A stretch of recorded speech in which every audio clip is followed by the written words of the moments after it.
When you're talking about the Front Range of Colorado, which are the metropolitan areas, pretty much the trash haulers are required now to do recycling, just because most communities expect it at this point in time. And in rural communities, nobody can pay for it. People are worried about it. Everybody, especially in a mining community, they're just ready to bury it. We can just bury it. We can find it 100 years from now, and we'll bring out those steel cans if we need them. And then the whole recycling culture is not as well established in the rural areas as I think it would be in Denver. I want to bring up Boulder. It's kind of a special situation because their attitudes are so different than ours. So again, it's an attitude thing, education thing. And being able to show that you can do it efficiently. A lot of places you go to outside the valley where they have strong recycling programs, you go to somebody's house and plastic goes here, paper goes here, they definitely, it's a process every day and they're used to it. But in the valley, I think it's just kind of a everyday thing that there's not that much attention to it. They're aware of it, and I think it's going to continue to increase. So it is out there for the valley. It's just we need to let people know, and and a lot of people don't understand, why they have you to have pay. to pay for They it. think we should have to pay them. You get these city environments or large towns where they're creating a lot of trash, and that trash has to go somewhere. And once you start creating too much volume, nobody wants the landfill for New York City or Denver, out here in the middle of our farms.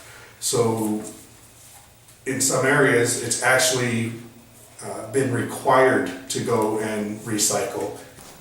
Well, council basically told us to. Okay, to some extent, council said, we want recycling in Alamosa. And our response here from Public Works was, if you want recycling, we're going to have to run it.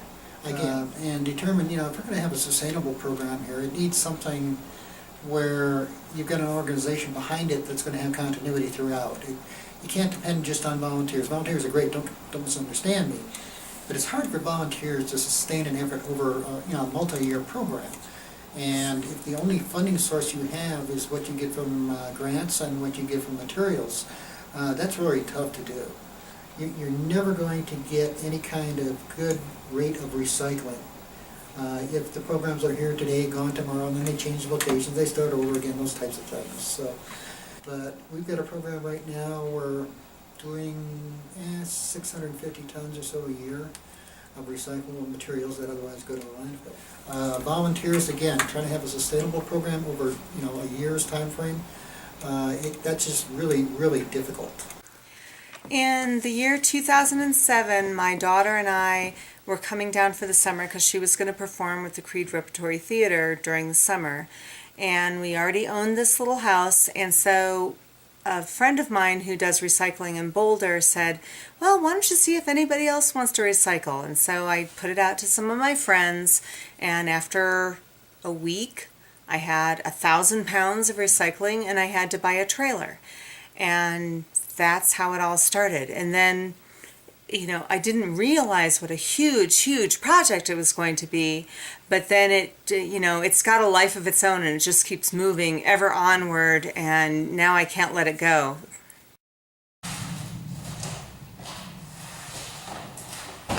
We started this in 2007, and it's a totally nonprofit, all-volunteer organization. And we have separation areas. We come back to the storage area where we have Bill, massive volunteer, and Tina, other massive volunteer, currently working. And This whole program has three components. It's a social mission, it's an environmental mission, and it's also an economical mission. And we like to go with the social mission part of it because we do employ developmentally disabled individuals to do the disassembly. So we're creating local jobs. And we're also taking what's a 99% unemployment population into employment. And so that's a pretty big deal, especially here in the Valley. And 95 to 98% of electronics are reusable and recyclable. So, the environmental part of it is pretty self-explanatory. So I think they said 120,000 pounds were ready for recycling right now when we started this whole process. And there's still a lot more out there, a lot more. And we charge 30 cents a pound right now if they bring it here. We do go out on location, and it's a little bit more of a charge. We usually charge 45 cents plus mileage if it's out of the valley or, out of the Alamosa area. Again, it's to pay for the wages of our employees, and it also, we have to pay the freight, and stuff to take it, plus the processing fees for the monitors and TVs. And we charge $5 for hard drive shred. It's a good thing to do that, to get rid of all your personal data and information. And it mulches it, so there's nothing that they can retrieve from that. There's your hard drive. Where we got involved with the city because the city was having trouble with people transporting their recycling.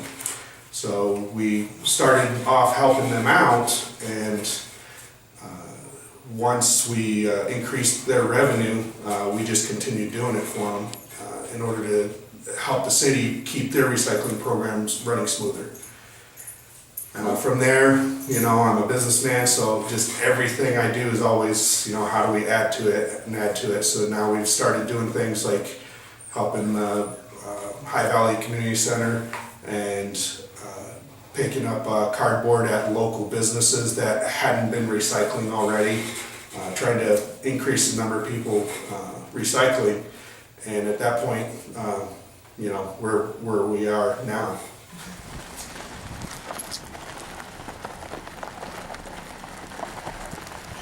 That's all my life. I grew up recycling, and my aunt actually started a program in the place that they live in South Dakota. This was probably 20 years ago. And so the fact that we have it here is just an absolute wonderful thing. Actually, they do more here than in Alamosa, because you can dump the glass here and you can't there. So, it works out pretty well. In general, during the course of the year, we average to about 4, sometimes 5 loads in a month, and one load on my equipment is about 20 to 24,000 pounds of product. Now these are what we actually started off baling when we got this baling equipment. This is actually the most profitable thing I bale. The reason is that the government sets standards and makes people pay for recycling. Because it costs to recycle in most cases, there's no way we would make any money off of this if we were trying to bale it and sell it. So instead, because people have to pay to get rid of their tires because they cannot go into the landfill anymore, all the tire shops actually pay us to take it off their hands.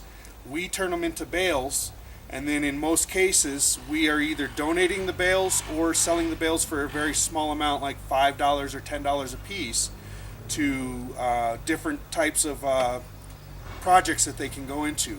They can be used for cement pads, for bases and foundations. They can be used for building earth ships. They get used a lot for windbreaks for the cattle and retaining walls for areas that have a lot of dirt movement, soft dirt, and they need to retain the dirt. So one of these weighs 2,000 pounds all by itself.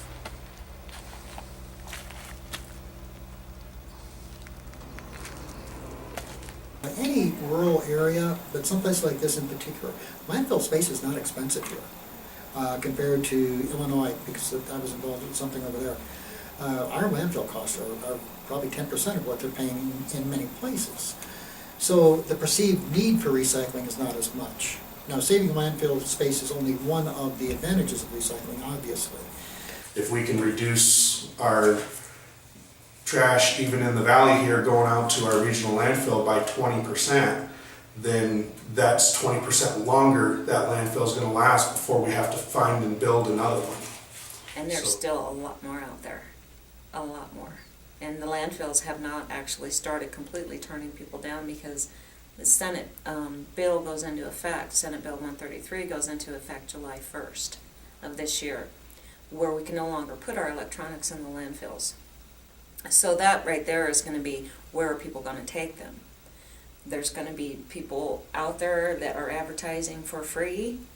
I would say be very, very aware of that, because and where they're taking those products, because it could be a possible wasteland, and it could be going back into the groundwater. So People worry about the cost of recycling, but they're not looking at a bigger picture of how much it saves in the long run. They're just worried about their very day-to-day costs. And nobody wants to pay extra every single day to recycle versus just throwing their trash in a can.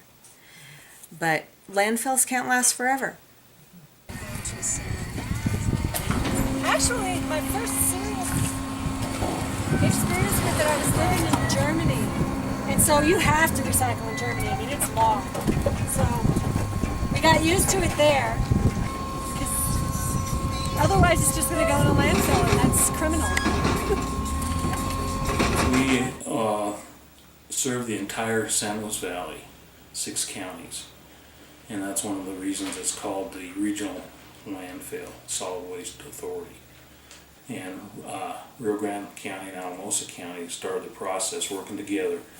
And they started along the process of trying to find a location, acceptable terrain, acceptable soil, strata, stuff like that, to be able to receive a product like that. Consequently, they chose this area here. Alamosa and Rio Grande County put some upfront money to get the project started. And part of the contract was that once they got the project going, the consumer coming through the gate paid a tipping fee. So basically the whole thing is operated by tipping fees. When people come in the gate, what they pay for the tipping fees, that's how the thing is operated.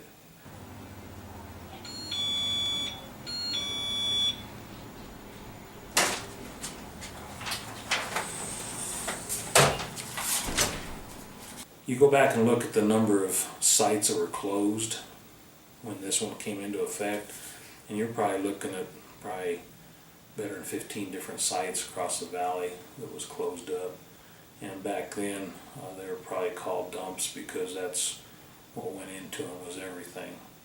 And once the regulations came down, they classified them as solid waste landfills, because we're regulated. And in 2010, they did another evaluation of the lifespan, and that calculated out to about 44-year lifespan. The other thing that we look at in a lifespan is consumer products, recycling, and stuff like that. So what we look at is calculation of the more recycling goes on, the less it comes to landfill. Currently, this is the area that we're working in right now. So as I mentioned, with this area in here, we got approximately a 44-year build out. But we also own all this property out here. So you can see the longevity of this project will be many, many, many years. Right now, we're looking at a heavy volume of plastic product. Before I got started here, when I go to the store, grocery store, and bring my stuff home in a plastic bag, I didn't think much about it. But now that I'm out here and the wind comes up and we chase those things every day and have to deal with them, it's a nightmare. We have mobile wind fences that we move around different areas, try to place them strategically depending on the wind direction. And if we do start moving some trash, it tries to catch the trash before it gets off the work site. The volume that is coming in, the trend right now seems to be decreasing just a little bit. Again, the markets are up and down, and a private business can't operate without making, at least breaking even, preferably making a profit. And so it takes, on those and the plastic bottles, approximately 15 of these big boxes in order to make one bale of the plastic. And one bale of the plastic only weighs anywhere from 700 to 1,000 pounds. So right now, current pricing, for clear plastic bottles, it sounds like a lot, to say we're getting $200 or $240 a ton, But when one of these bales of clear plastic only weighs 700 pounds, you need 3 of those to make a ton. So we're only looking at $70 to $80 for one bale of plastic. Plastic is one of the more profitable items to bale. It actually generally pays for itself if you're not counting your labor involved in separating it. Other things like steel cans we have right here, those would probably only take about 4 of these to make a bale, but it also doesn't pay very much. It's down to like $100 a ton. And newspaper, we actually can make a bale out of just 2 of these, and a bale of that weighs 1,600 pounds, so almost a ton, and it's worth about $25 for a ton. So that means the bale only is worth maybe 20. The glass doesn't get baled up, obviously, it just breaks, so we just leave it in the Gaylord boxes and we take it up. We get no pay for it. It is strictly just being taken up so that it can be recycled with companies that are willing to recycle it. And so the rest of the load has to pay for the transportation so that we can carry that, and that's the heaviest thing on the truck. One of these boxes right there probably weighs over 1,000 pounds. Okay, so these are bales of cardboard. Most of the bales all come out to about the same size. Plastic expands a little bit when you release the pressure on it. But these cardboard, they're about 30 inches thick and about 60 inches by 60 inches. So about 5 foot by 5 foot and 30 inches deep. There's 8 of them sitting here. That doesn't, we take 22 of them to make one load. And each one of these bales right now is only worth about $55. If you actually break it down, especially in an operation like ours, which is only doing, 80, 100,000 pounds a month, that low of a volume, you're almost not making a profit, especially when you're dealing with the ones I told you, newspaper and glass. Those ones take away from everything else. So in the end, you're hoping to go and make a little bit after you pay for your equipment. But all in all, at this level, it's really hard to make any money. It's more about getting people to do it in the area voluntarily. And eventually, we may have enough volume and the right equipment that we can eliminate labor. Labor is one of the big costs in putting this stuff together. And at that point, if we can eliminate labor but increase the volume, then we can make a profit. Like monitors and TVs, we have to pay for processing.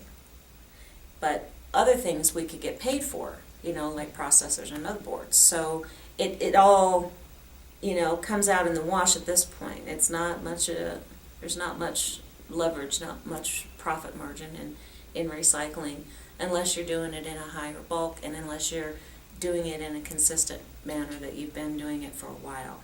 So we don't want to try to, take a lot of money, but we would like to try to break even if possible, and not lose money. That's obviously the only way to stay in business.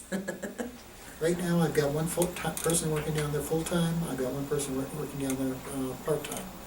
So I've got essentially 1.5 positions over there. When you look at the cost of that, you look at our revenues, just on the operations side again, we're subsidizing between $20,000 and $25,000 a year. My husband and I have covered everything over the last 7 years, any overages. We currently have a $30,000 outstanding credit card debt, which is in my name. It's not in Recycle Creede's name because Recycle Creede doesn't make any money, so it doesn't qualify for credit. But we have good credit, but we have a huge credit line out right now. Well, our REO is housed here at CDPHE, at the health department. So it's pretty much administered by the department, and that's the whole reason the program came into existence, is because we recognized that Colorado was lagging behind relative to other states in our recycling rate, and so this program came about to help boost that infrastructure, to provide incentive for people to apply for grants, to apply for rebates, to get that capital infusion that they need to build that infrastructure, to set up a drop-off site or build a recycling center. We're also looking at making recycling equitable, accessible to everyone in Colorado, regardless of whether you live along the Front Range, on the Western Slope, the San Luis Valley, on the Eastern Plains. We're really looking to build access to recycling now. That's what we hope the funding will accomplish, is especially for those rural programs that are on a shoestring budget and transportation costs are just outrageous, and it kind of works against them to set up a successful and sustainable recycling program. That we can use the RREO funds so that way they can buy that baler so they don't have to make as many trips and make it more economical for them to run a program. So our funding comes from a 7-cent per cubic yard fee that's assessed at each landfill in Colorado. So for every garbage truck that shows up with the load, 7 cents of every cubic yard that they deliver to the landfill funds the RREO grant and rebate program. It's the RREO grant, and it was for the VERN project, which is Vocational Electronics Recycling Network. And what they do is it's for a year, and it was for $49,000. So within that $49,000, we had to put up the 1,500 square feet. We had to buy all the equipment and get everything all set up within that money. I have had a number of state grants. There is a specific program, the RREO grant, which has paid for the building that we went to see where we have most of our production right now, paid for a number of our trailers. So we've gotten grant money from there. I've recently applied for an EPA grant, but I have no idea if I'll get that. And I'm always looking for people who are willing to support the recycling system, and just because it's never-ending money issues. I talk to the county commissioners, I talk to cities, I visit with all different municipalities and all the different venues, and you just have to keep asking for money, because we started this with a bad business plan of having a free drop-off site, but it takes money. Somebody's got to pay for it. The state support does not cover the expense of whatsoever. In fact, the state grant, which has been huge and wonderful, only pays for capital improvements. It never pays for operating costs.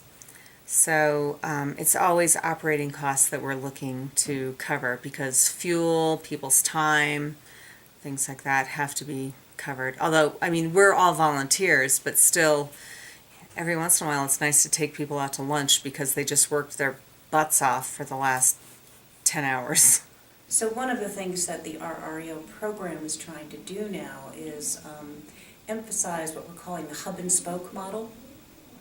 So to work with the smaller communities to get basic recycling infrastructure to them in terms of bins and balers, so they have a place to collect it, they can bale the material, and work with a hub, so a larger community, where those materials can flow into that hub, and then that hub is able to use their larger equipment for additional sorting, for additional baling, and then transporting it to hopefully an end market at that point.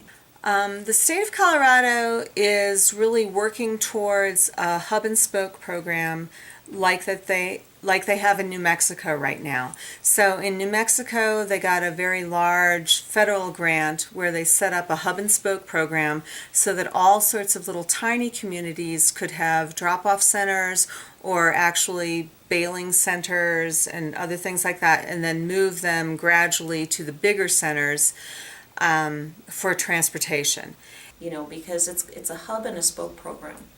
And Colorado Springs Blue Star Recyclers is the hub, and we're a spoke. And there's 4 other spokes. So they're just trying, to get Colorado covered.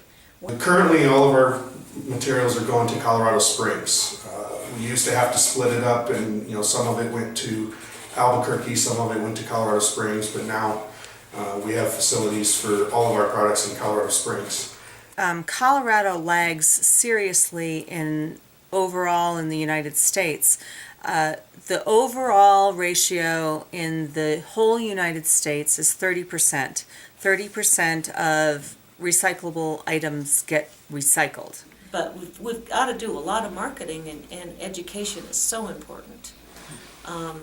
We need to educate the public on what is so important about recycling electronics. And Well, we do have events too where we try to help the public with the costs. We have $10 carloads, and we try to do that quarterly. The value of recycling is really underrated because people don't understand how much it takes, the cost it takes to bring in the raw materials versus the cost to take to recycle a material. It's just exponentially different, and we're working towards that. And within the San Luis Valley, I am working with all 6 counties right now, trying to get everyone to cooperate and work on a recycling network, have a general overall plan on how to make it work so that we can transport stuff. We'll have, the power of numbers just will make everything easier once we get, if everybody recycles, we'd have a lot more stuff to sell. And what you're selling right now doesn't make the cost of fuel. What we're selling right now does not make the cost of fuel. But if we're a large cooperative of everybody recycling, then baling materials, so we're not transporting as much just air, then it probably will pay for itself.